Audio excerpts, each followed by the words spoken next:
ALG really saved me. I put all of my success on joining this group. People constantly checking in saved me. I made so many friends with people that I've never met, but I feel incredibly close to, and I consider them family. It really is a family. It is a place where you can just be yourself and there is no judgment. There is no shame. You are so welcome there. Nobody has to be in this alone. Everybody is either going through or has gone through the same thing at one point. Let's do this.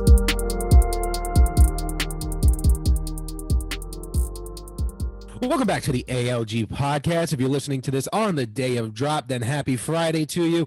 Really quick at the top of the show, if you could 5-star rate and review, those 5-star rate and reviews go a really long way to help the podcast move forward. All right, guys, without any further ado, it is time for this week's episode. As always, I am John Arpino, otherwise known as JR's Journey. Today, I am joined alongside my partner in crime, David Roden, otherwise known as Fit_D-Rock on Instagram, and we are the Accountable Life Group. We have intro music, but I just wanted to do that anyway. All right, guys. So today's topic, actually, as you can see, if you're watching this on video, it's just David and I. We're just here to chop it up with you. We just want to speak that soft-spoken words to you. I want to preface this. I think this is a teaching point of authenticity, transparency of who we are, and what life is really about. Both of us, John and we're just we're not feeling this podcast right now. I'm not in the mood to do one, but I'm like, you know what? We need to do it. I have to be really honest. I'm very full right now. This is something that sometimes you don't feel like going to the gym. Sometimes you don't feel like eating that grilled chicken salad when you really feel like eating some Chipotle, or actually Chipotle's not that bad. When you feel like eating, we're going to say Taco Bell. We're going to say Taco Bell. Yeah, I respect Taco Bell. But you know what? It's just not in the cards. Sometimes contrary to popular belief, feelings aren't everything. Yeah, man. I'm kind of dragging my ass today, guys. So, I try to make the intro as popping as possible. That's where that's where that came from. And now we're going to serenade you. So this week's topic of discussion is friends and family during your weight loss journey, which I think this one is actually really good, and I think by the time this podcast ends, we're actually going to have a work of art, because that's just the way that we are. I got some stories.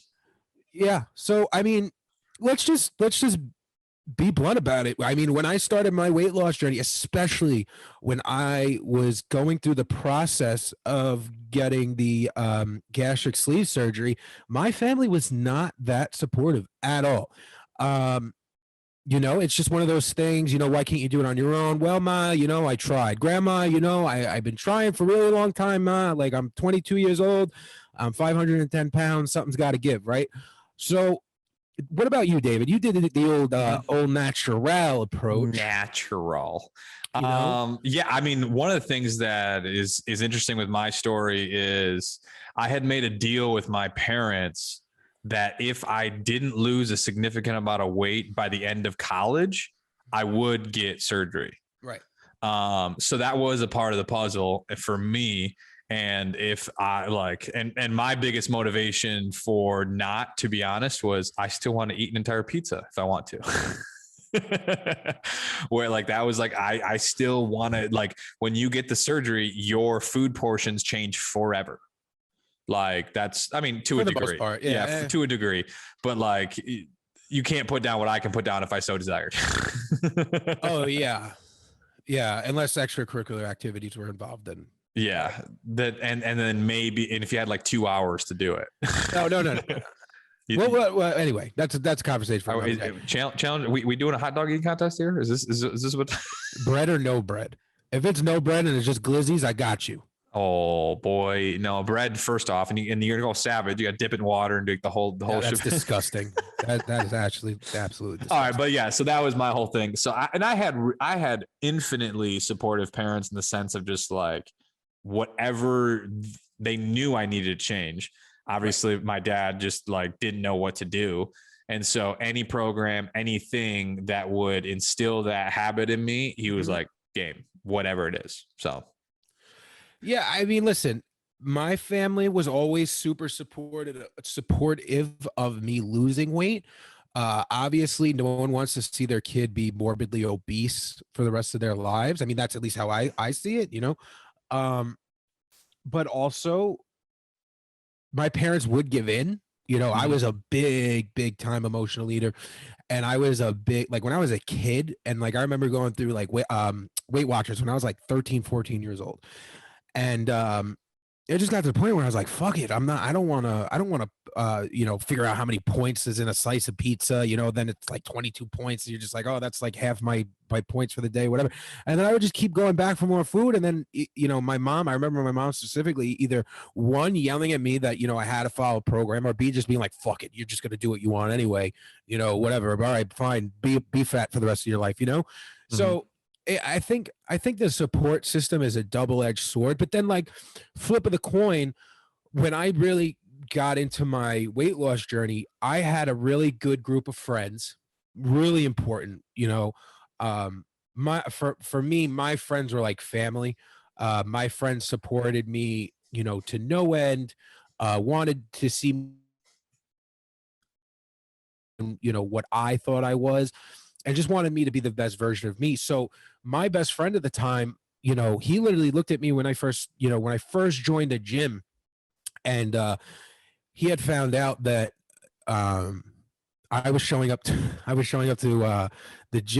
well, at the time it was a pulmonary rehab facility, and there was days where I was just sleeping in the parking lot and not going into the gym to go work You out. savage. Yeah, and I was just telling people, yeah, you know, I just did an hour and a half today, Gain City, baby, and I was taking a nice snooze in my Jeep and stopping at Dunkin' Donuts, like, you know, getting 2 bacon, egg, and cheese, but you know, he looked me in the eye and he was like, listen, if you're not going to go to the gym, I'm not hanging out with you. We're still friends. I love you to death.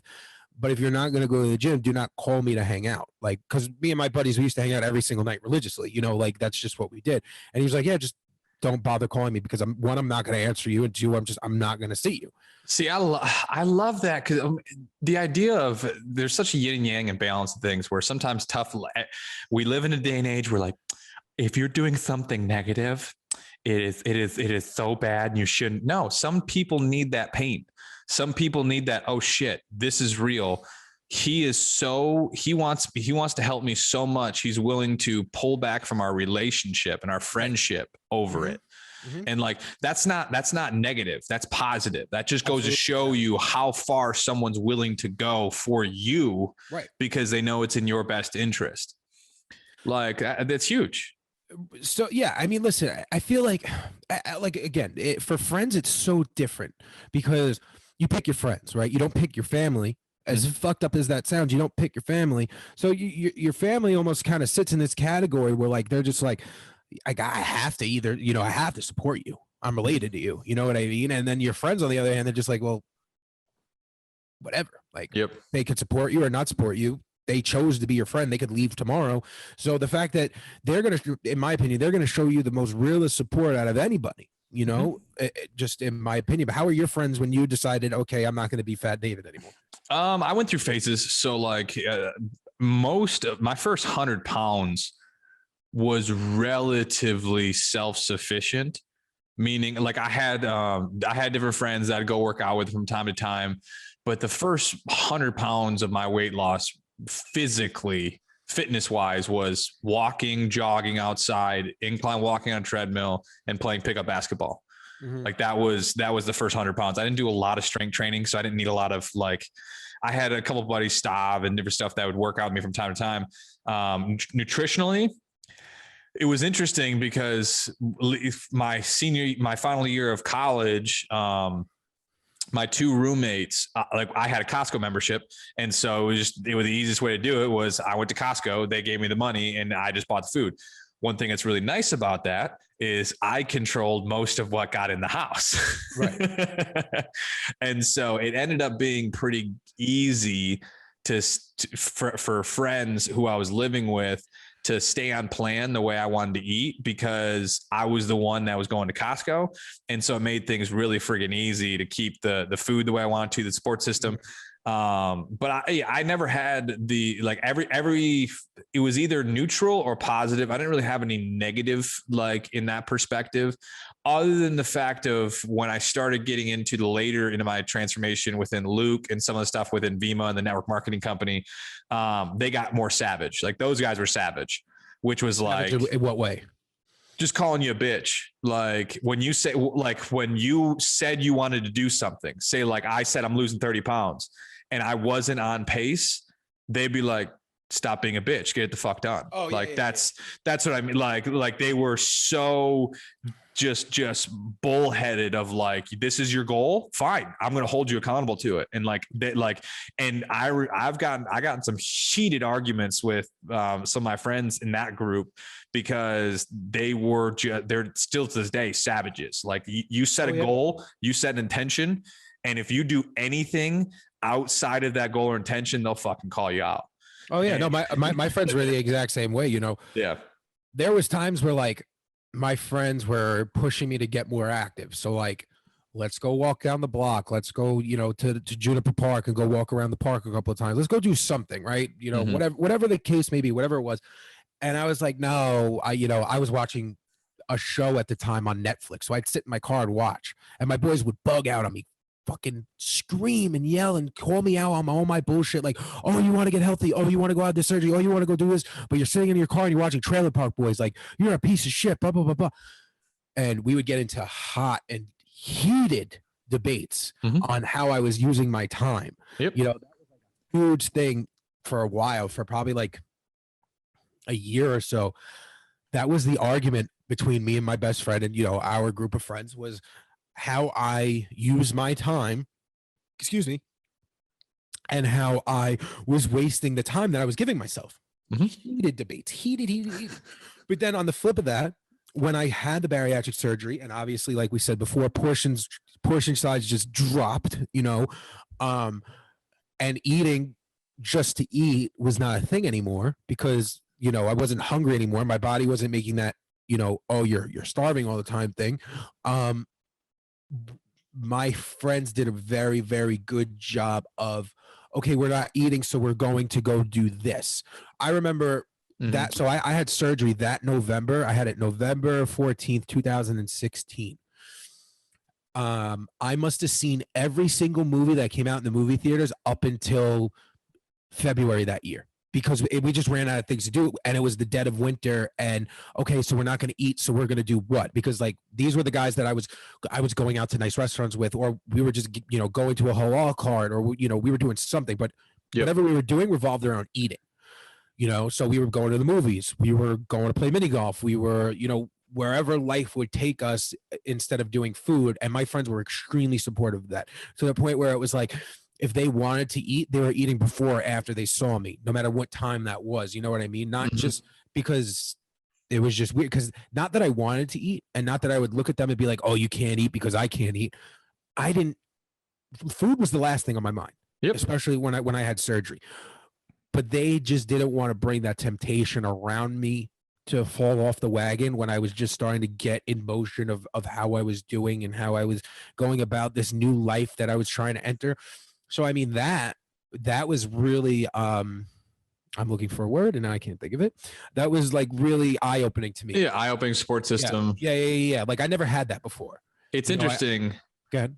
No, it's interesting because like one thing that I like, the different people have had the podcast from different perspectives on life with how they're able to sustain it. One of the things that helped me out so much, and it was a battle in the transition phase, which was like, the first 12 to 18 months of my transformation, for the first 100 pounds, because of my two roommates that I got the Costco food and all that kind of stuff, outside of them ordering pizza or something or going to get Taco Bell, there wasn't cookies in the house. There was nothing naughty in the house at all. And so super easy relatively to stay on plan, where I'll even say when I graduated from college and I moved back home, that first few months was kind of tough because my parents did have cookies in the house. My parents did have the chips and salsas, the stuff that I wouldn't even have in the house for the temptation factor. That was something that I had to, because when I graduated, I went back home. Getting that kind of under control was a game. Absolutely. That was something I didn't have to deal with during the bulk of the journey. I mean, it's funny because it got to the point where, again, like I said, I was spending a lot of time with my friends. Every night we would hang out, that's just how it was.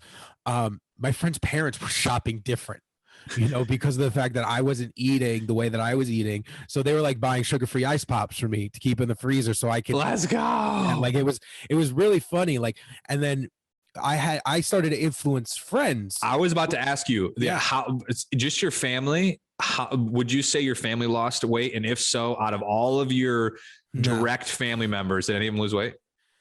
Not really. Okay. And that's not like me. Ass to them. No, or anything, see,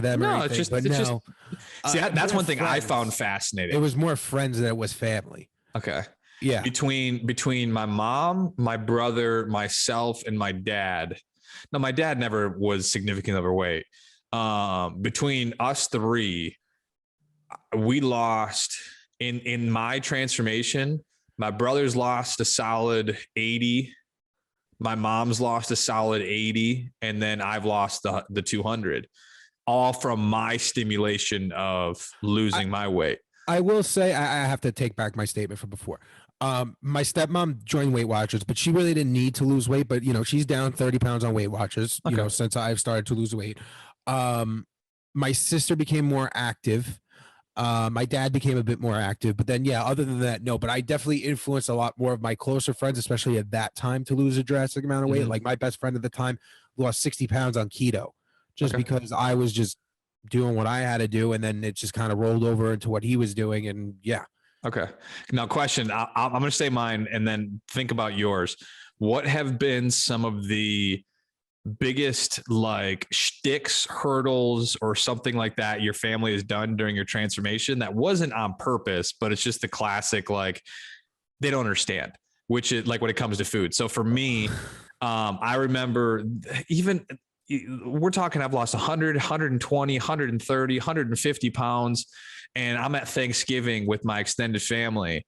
And I'm still in the midst of my transformation. Like I know where I'm going. I'm not there yet. I'm staying on plan, and I'm bullheaded focused on what I want. And here's me when we're at the family get together with all the cousins and stuff, and I'm choosing this and this and this, and I'm not having any sweets, none. I didn't touch the pies. I didn't touch any of it. And they would come up to me and be like, David, just have one slice of pie. I'm like, no, like that's just not happening. And, oh, you're doing so well. It's okay to have balance. And I'm like, that's fine and dandy. Right. I'm not doing it. Like right now, this is where I'm at. This is where I'm getting to. When I get there, then we'll talk about it. But right now, my plan is this.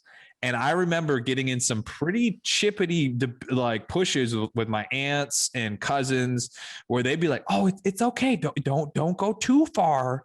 And I'm like, shut the fuck up. Yeah. Like, it's like if I was a cokehead and there's a fucking bump of Coke on the kitchen countertop and you'd be like, oh, David, you haven't had Coke in 6 months. It's okay to have a bump. No, like I'm on plan. This is what I'm doing. Just let me do me. Absolutely. Yeah. Did you have any of those? I had a ton of those. My whole life to this day is those. I mean, obviously, I have to preface this with my Nonna is off the boat Sicilian. Okay. Not only is she off the boat Sicilian, her and my Nonna owned 3 restaurants. Okay.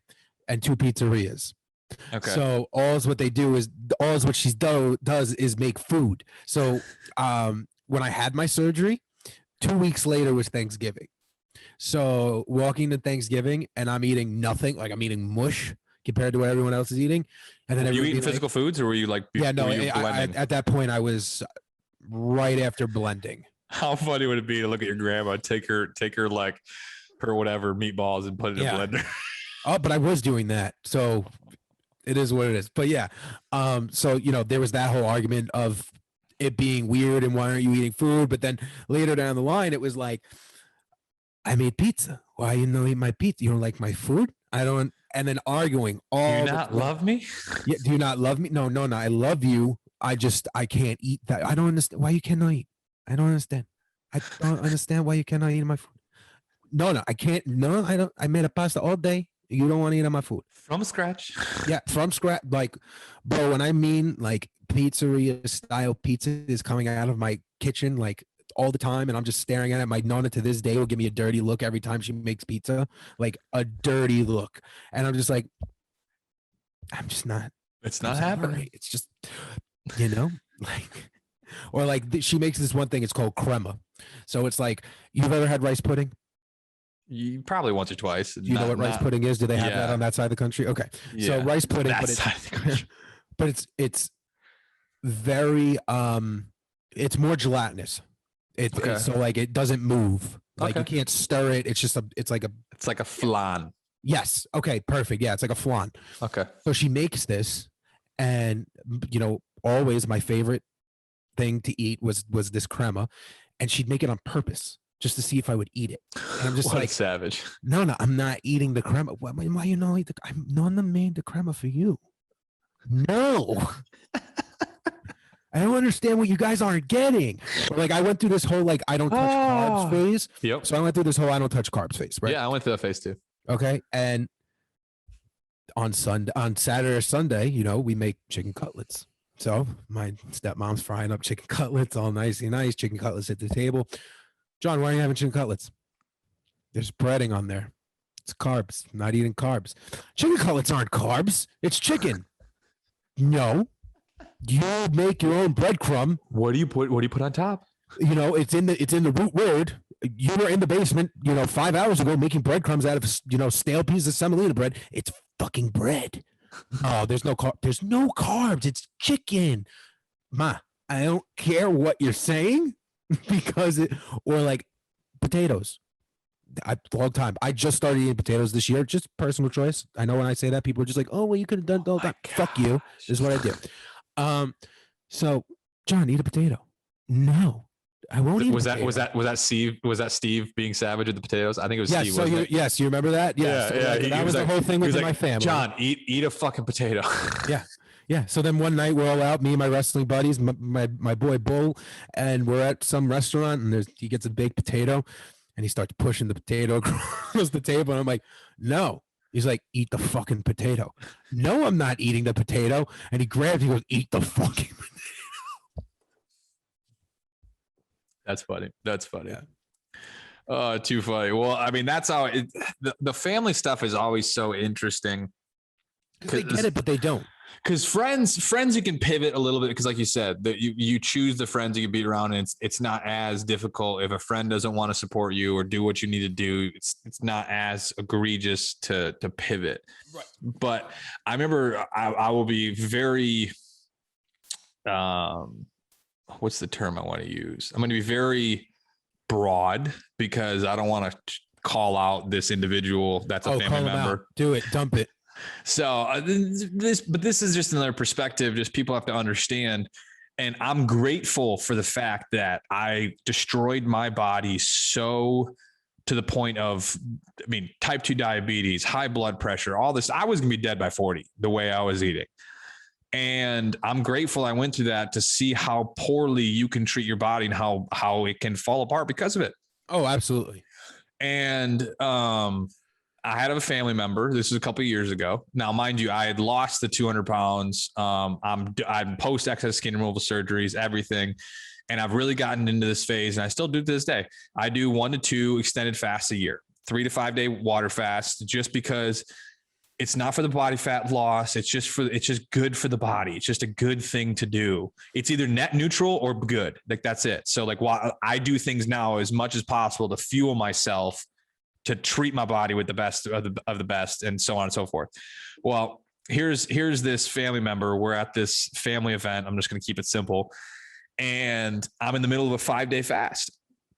And I'm at the family event, treating everything the same. No, nothing's different. Like I'm hanging water, whatever you want. Yeah, I'm just having water. And I'm hanging around the food. I'm hanging in the kitchen, or like I'm hanging in the kitchenette area. Nothing's changed. I'm not sitting there hiding in the corner. Like, And all of a sudden this family member is like, hey, David, do you want this? I'm like, sorry, I'm in the middle of a 5-day fast. And he's like, what? And I'm like, yeah, I appreciate it, but I'm good. I got my water and I'm good to go.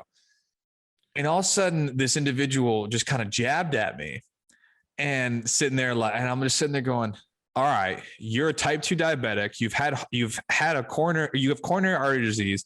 Your body is actually falling apart. Yeah, you're older. I'm not denying that. But you're going to come at me about how I'm treating my body when everything I do is for the purity of like, I've lost 200 pounds. I've done this. Right. And there's still these jabs of like, that's too far. And I'm like, or you could take a piece of humble pie just because you're older than me and go, you know what? David knows what he's doing because he's lost 200 pounds. He's doing these things. And I go, okay, cool. And just moved on. You don't have to do it. But the fact that a family member was like telling me that what I was doing was unhealthy. And I'm like, oh, shut the fuck up. Oh, yeah, absolutely. Absolutely. Well, it's also the older generations that don't understand what a fast is. Yeah. You know what I mean? It's interesting. You're not going to eat for 5 days. I mean, any normal human too. And first time you told me you do 5-day fast, I thought you were fucking weird. But you know, I'm gonna get you to a 3-day fast eventually.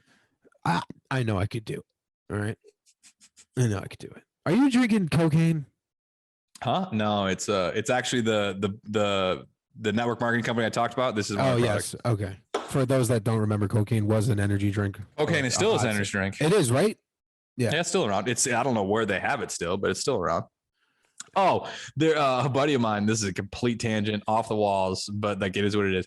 Did you know there's an energy drink out there called Pussy Juice? No. Yep. Literally, there's an energy. I got a buddy of mine brought it over, and he's like, "I got this for you," and he's like, "I know how much." Seen it? Oh, because I was about to. He gave it to me. Googling it. Look it up. Yeah. Hold on one second, folks. Google Pussy energy drink and go to images. Just like it's gonna just go bad, but then yeah. Shit. Yeah. I'll be honest, it tastes a little tangy. If you're watching the video, that's it. That's crazy. Yep. Wow, that's savage. It's an obnoxious amount of sugar, I gotta tell you right now. Well, it's 100% all natural ingredients with passion fruit and lime. And it's tangy. Oh, look. There it is next to cocaine. The energy drink, not the drug. Anyway, but yeah, I don't know. That was just the whole tangent. Oh, yeah, talking about that. But yeah, family when in the process of things, there's just a different level of friction involved. Yeah, because again, your family wants to tell you what's right from wrong, and I think half the time your family doesn't realize what the fuck is right from wrong too. You know my favorite statement with that is? What's that? I call it. It helps because it's like even with my family member that I had that little altercation with. I call it sincere ignorance. Yes, where it's like your family sincerely wishes the best for you. They're just ignorant to the fact they just don't know what they don't know. Of the process, exactly. You know. Yeah, like it's like Gam Gam isn't like, wow, I want John to be 500 pounds again. Gam Gam is just like, you know what? I want John to live a little bit. Right. Exactly. Until John turns around and says, well, I don't want to eat your cooking anymore because you only make carbs and everything around the butter. Yeah. Drowned in butter. Yeah, exactly. But yeah, it helps for anyone that's dealing with family friction. I think it's my favorite statement to say, and it helps out immensely, is sincere ignorance. It's not like these family members like want you to fail and be obese and be fat and be they just because your family's gonna be the first person to say, hey, you're looking a little heavy. Hey, you feel fat. Hey, whatever, so they want you to be a better version of you. You just can't. I don't know. It's like weird. It's like you can do it. And you start to do it, and then once you give them what you want, and then you start to do it too much, it's like, whoa, slow down. Yep. Why are you pushing so hard? Oh, I can be well. But then that's their sincere ignorance, because they're like, oh, they're worried about you going too hard, too far, because they've seen it. They saw this one guy go too far and he died. Right. And it's like perfect example. I don't even know why I'm not talking about this. Yesterday was my dad's birthday and my little brother's birthday. It's weird. Don't ask. Oh, okay. Anyway, birthday cake. I still really hardly ever eat birthday cake at people's birthdays. So Sunday we had an ice cream cake, and then today at work I bought my dad a cake. I didn't eat said ice cream cake either time, and like I still get these weird side eyes from like my dad and my stepmom sometimes. They're just like, why won't you just have a piece? Because I don't want the cake. I bought the cake for you. For you. You guys eat the cake. Now, did I have a little piece of the fucking sugar rose that was on top? Absolutely, because I'm being transparent as fuck. But I didn't have a whole piece of cake. Wait, you're holding you had the rose over the top instead of the juicy middle. That's I just savage. wanted like a little leaf off the rose because I used to like those as a kid a lot. I don't know why, even though they taste like cardboard and sugar. Yeah, I'm just sitting there going, that's not my ideal. All the cakeness, that's not what I call. That's what I want. I'm not a big dessert guy. I'm not. God, yeah. No, I want food. I want it all. Like I'd rather be taken out to eat for my birthday and given like a nice portion of food than be like, I got you this cake I cooked, I baked. No one cooks cake, they bake it. You know, like Yeah,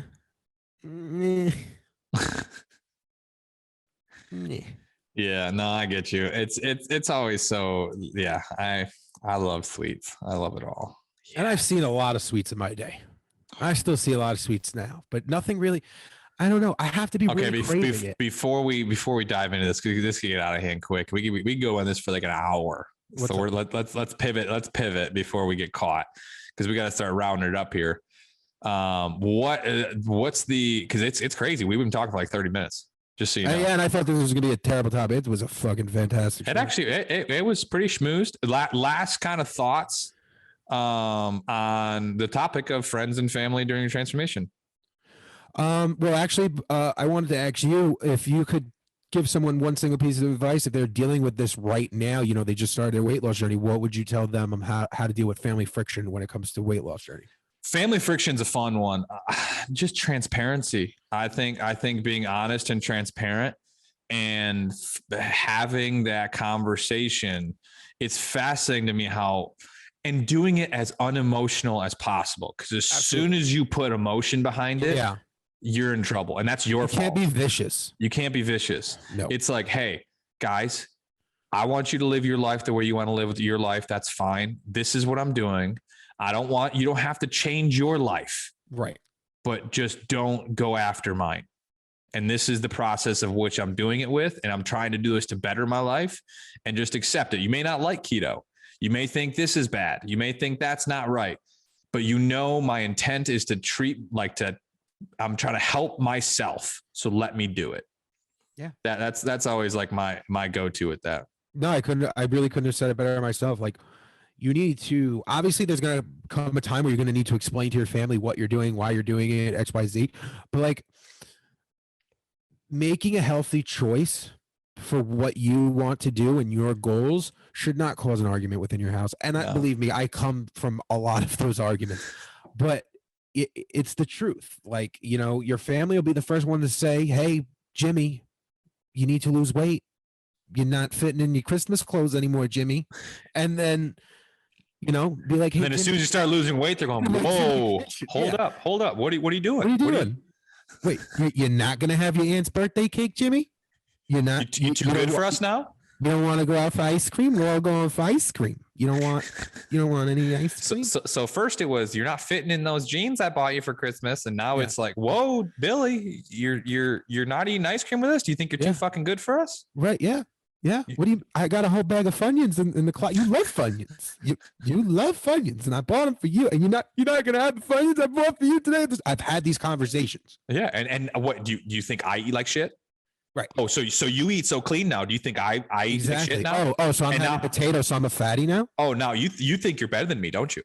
Yep. And like it goes full circle. It's so funny. And the last tip, friends wise, I think this is huge. I think ALG is finding the balance with this is going to be fun, because I will say personally, one of the greatest pieces of friends that helped me out the most was I don't like the term alpha, but like the very frictional, like the friends that actually give a shit for the results you want in your life. Absolutely. Yes. Mm-hmm. Like having a couple, they don't have to all be this way, but having a couple friends that'll be raw, authentic, transparent, and get in your fucking face.